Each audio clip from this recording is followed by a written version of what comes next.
नमस्कार साथियों, स्वागत है आपका मेरे YouTube चैनल स्मार्ट स्टडी में। जैसा कि आप जानते हैं, कल हमने खनिज पोषण के बारे में थोड़ी सी जानकारी प्राप्त की थी। मैंने आपको बताया था कि खनिजों में पोषण किस प्रकार से होता है, खनिजों का पोषण पौधों में किस प्रकार से होता है, और अपन ने ये भी देखा था कि प्लांट हो या एनिमल हो, पादप हो या जंतु हो, मुख्य रूप से कौन कौन से एलिमेंट, कौन कौन से तत्व पौधों और जंतुओं के लिए आवश्यक होते हैं।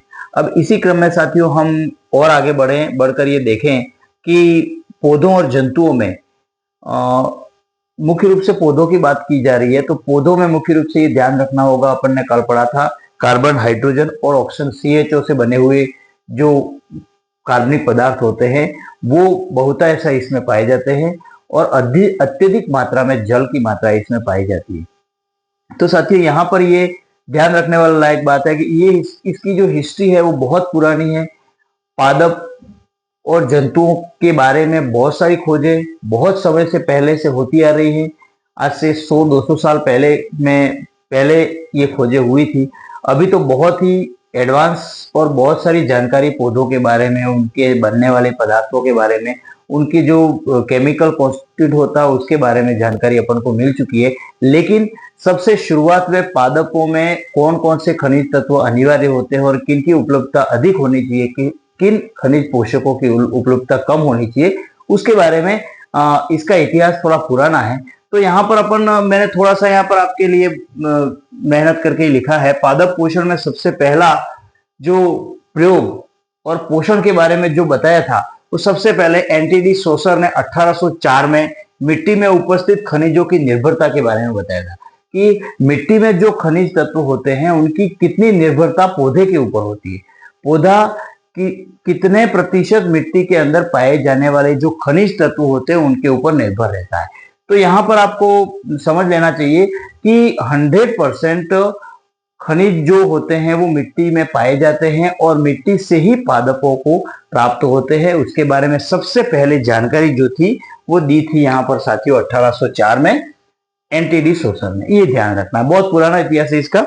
दूसरी बात जहां तक आती है, इसके बाद जर्मन वैज्ञानिक जूलियस सेक्स ने 1860 में पहली बार बताया कि पौधों में उनकी निर्धारित पोषकता के बिना मृदा में उनको उगाया जा सकता है। अब यहाँ पर ये एक नई घटना आई कि भाई पादप जो होता है वो मिट्टी में उगाया जाता है, तो मिट्टी में उसको खनिज पोषण मिलते हैं और जल मिलता है, और उर्वरता के लिए महत्वपूर्ण तत्व ऑक्सीजन वगैरह होते हैं वो उसको मिल जाते हैं। तो उसके बाद इसका अंकुरण हो जाता है। तो यहाँ पर ये जो जूलियस थे उन्होंने 1860 में बताया कि अगर मिट्टी में जो जो भी पोषक तत्व होते हैं वो अगर पादप को मिट्टी के बाहर उपलब्ध करा दिए जाए तो भी पादप को बिना मिट्टी के भी उगाया जा सकता है।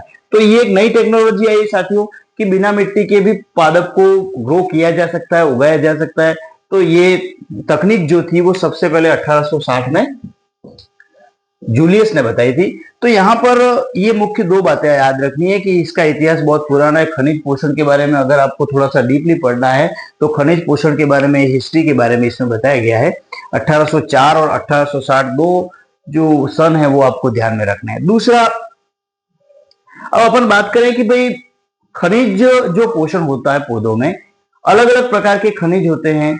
कितने खनिज, कौन से तत्व की आवश्यकता ज्यादा होती है, कौन से तत्व की आवश्यकता कम होती है, उसके बारे में अगर देखा जाए तो अपन कैसे पता करें, ये मुख्य रूप से ध्यान रखना है कि भाई खनिजों की उपलब्धता तो जमीन में है, लेकिन खनिजों की निर्भरता कितनी प्लांट के ऊपर है, प्लांट को कौन कौन से खनिज चाहिए, उसके बारे में अगर आपको जानकारी रखनी है। जैसे मैं यूं कहूं कि एक कोई पादप है उगा हुआ, उस पादप में अपन निकाल सकते हैं कि कौन से खनिज की कितनी आवश्यकता होती है।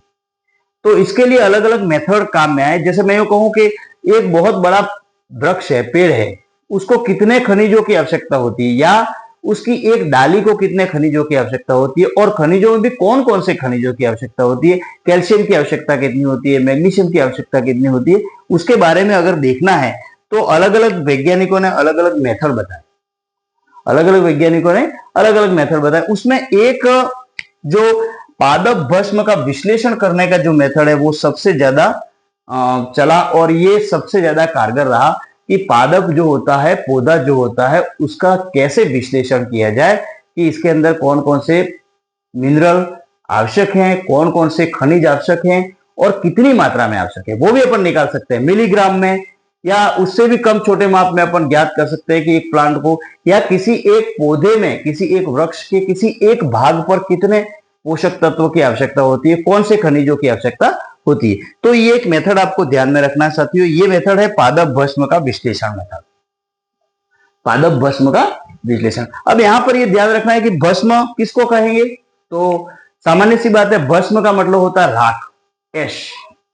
भस्म का मतलब क्या होता है, राख होता है। अब ये राख, अपन पौधे की राख को कैसे निकालें, तो सबसे पहले साथियों इसमें मेथड ये होता है कि पादप भस्म विश्लेषण में पौधे को 1 या 2 दिनों तक जिस पौधे का या जिस पादप के किसी भाग का अगर आपको पादप भस्म का विश्लेषण करना है, आपको ये निकालना है कि भाई इसमें कौन कौन से खनिज चाहिए, निकालने के लिए आपको उस प्लांट को लेना है, उस प्लांट को लेकर के उस, या फिर आपको पूरे प्लांट का पादप भस्म का विश्लेषण नहीं करना है, तो किसी एक भाग का, किसी एक डाली का, किसी पौधे के किसी एक भाग को ले लीजिए। लेने के बाद उसको 1 या 2 दिनों तक, देखिए 1 या 2 दिनों तक 70 से 80 डिग्री सेल्सियस तापमान पर गर्म किया जाता है। ये सबसे पहला प्रोसेस है कि पादप भस्म का विश्लेषण कैसे करें।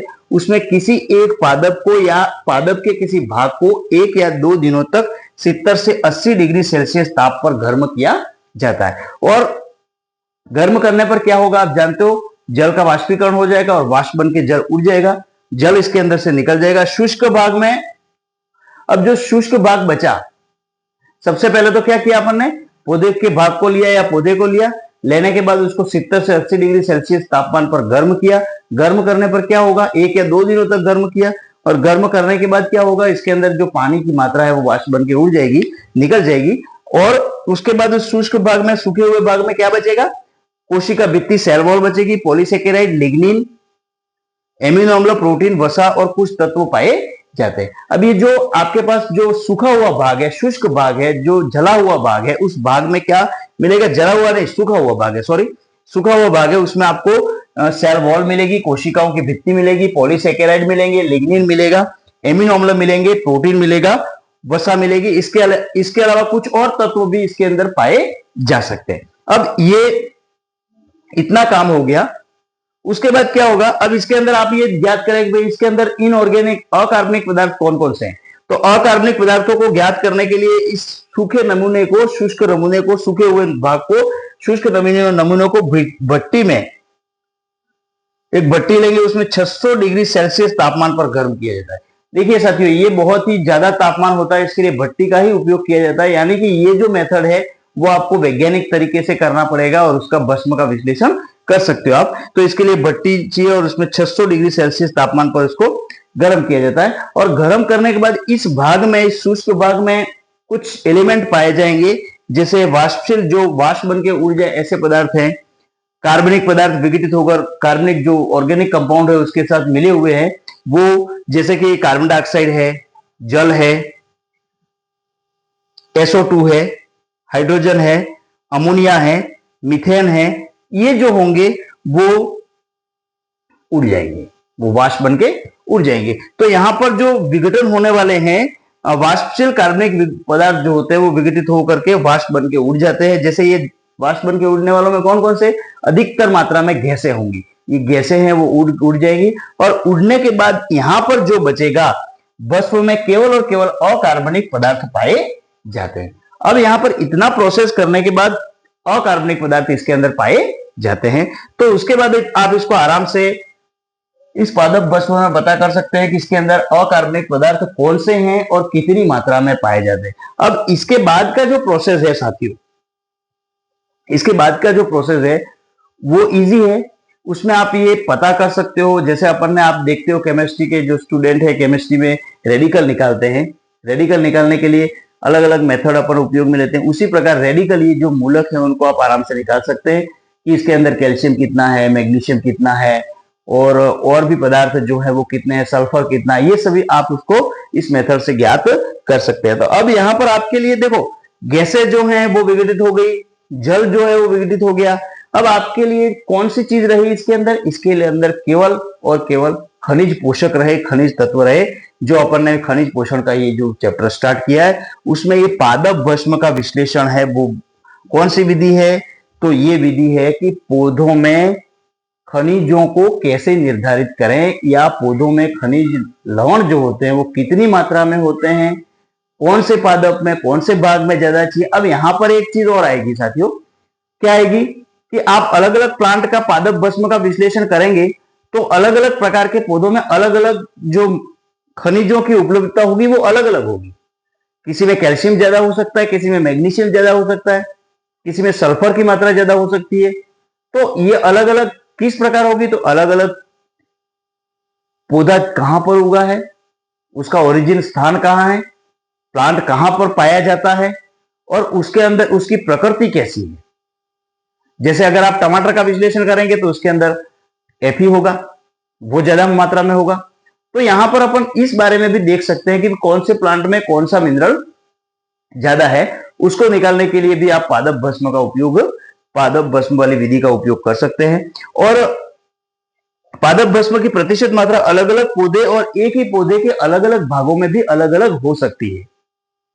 इसका प्रतिशत है वो अलग अलग भागों में अलग अलग हो सकता है। जैसे किसी के जड़ में अगर कोई मिनरल ज्यादा है तो उसकी पत्तियों में मिनरल कम हो सकता है, उसके फ्लावर में मिनरल ज्यादा हो सकता है, उसके जो फ्रूट है उसके अंदर उस मिनरल की मात्रा ज्यादा हो सकती है, प्रतिशतता ज्यादा हो सकती है। तो ये अलग अलग वेरी करेगा, अलग अलग भागों में अलग अलग विभिन्नता को लिए हुए वो रहता है साथियों। पौधों में लगभग 60 प्रकार के खनिज तत्व पाए जाते हैं। अब यहाँ पर ये ध्यान रखना है आपको कि प्लांट में 60 टाइप के खनिज तत्व पाए जाते हैं, 60 प्रकार के खनिज तत्व इसमें पाए जाते हैं। तो 60 प्रकार के खनिज तत्व है, इसमें कौन से खनिज तत्व अनिवार्य पोषक तत्व हैं? अब देखो इसमें ये 60 प्रकार के खनिज तत्व पाए जाते हैं, ये तो अपन ने कह दिया, लेकिन अब कौन से तत्व जो हैं वो पौधों के लिए ज्यादा आवश्यक है, कौन से तत्व हैं जो पौधों के लिए कम आवश्यक है, उसकी निर्धारण का अपन बाद में निकाल सकते हैं। और ये 2 प्रकार के प्लांट हो सकते हैं, ये अलग अलग वैज्ञानिकों ने फिर अलग अलग इसके बारे में कथन दिए हैं साथियों, तो आप इसको भी देख सकते हैं। जैसे कि यहां पर एक इप्स्टीन नामक साइंटिस्ट है, तो इप्स्टीन जो थे उन्होंने सन 1972 में इप्स्टीन ने बताया कि पौधों में जो पोषक तत्व होते हैं, खनिज लवण जितने चाहिए उसको 2 भागों में अपन डिवाइड कर सकते हैं। It is divided into 2 part. How many part? 2 part में इसको बांट सकते हैं। एक तो आप कह सकते हैं इसमें ऐसे तत्व जिनकी अनुपस्थिति से पादप अपना सामान्य जीवन चक्र पूर्ण कर सकते हैं। अगर उसके अंदर इनकी डेफिशिएंसी होगी तो भी प्लांट में ज्यादा कोई फर्क पड़ेगा नहीं। और दूसरे होते हैं ऐसे खनिज जिनकी अनुपस्थिति में पादप की वृद्धि रुक जाती है, वो अपना जीवन चक्र पूरा नहीं कर पाते। तो यहां पर एक हो गया अनिवार्य और एक हो गए अनअनिवार्य। तो ये तो हो गए अनअनिवार्य और ये हो गए अनिवार्य। यानी कि अनअनिवार्य किसको कहेंगे? ऐसे खनिज तत्व जिनकी अनुपस्थिति से पादप अपना, जरूरी तो है, आवश्यक तो है, लेकिन अगर ये नहीं भी हो, नहीं भी मिले तो भी उसकी ग्रोथ पे ज्यादा कोई फर्क पड़ेगा नहीं, दिखने वाले असर होंगे नहीं। असर तो होंगे लेकिन अपन को बाहर से दिखे या उनके अंदर कुछ डेफिशिएंसी हो जाए, कोई रोग पैदा हो जाए, डिजीज हो जाए, ऐसे कोई कारक इसके अंदर मिलेंगे नहीं। तो ऐसे अपन, ऐसे जो तत्व है उनको अनअनिवार्य और नॉन एसेंशियल कहते हैं। और एसेंशियल में आपके ऐसे ऐसे तत्व है जो कि बहुत ही आवश्यक है, इनके बगैर कैल्शियम है, फास्फोरस है, ऐसे तत्व है जो बहुत ही आवश्यक है, इनके बगैर पादप की वृद्धि आगे बढ़ेगी नहीं। जैसे आपने देखा होगा कि नींबू के ऊपर चकते बन जाना है, किसी एक तत्व की कमी के कारण होता है। इसके बाद स्तंभ कीट, जो स्तंभ होता है उसके अंदर अलग अलग धारियां पड़ जाती है, पत्तियों के अंदर धारियां पड़ जाती है, वो कुछ कीटों के कारण भी हो सकता है, अलग अलग प्रकार के कारण हो सकते हैं। मिनरल के कमी या डेफिशिएंसी, जमीन में कम है मिनरल तो अपन बाहर से उसको मिनरल देते हैं, न्यूट्रलाइज करते हैं उसको, वो एक अलग मैटर है। लेकिन यहाँ पर अपने पास 2 प्रकार की बातें आपको ध्यान रखनी है, एक तो अनअनिवार्य तत्व और एक अनिवार्य तत्व। अनिवार्य तत्व वे हैं जो इनके बगैर पादपों का काम चल सकता नहीं है। और अनिवार्य कौन से आएंगे? जिनके बगैर नुकसान तो होगा लेकिन इतना नुकसान नहीं होगा जो कि दिखे या इसकी वृद्धि रुक जाए या उनका जीवन चक्र आगे नहीं बढ़े।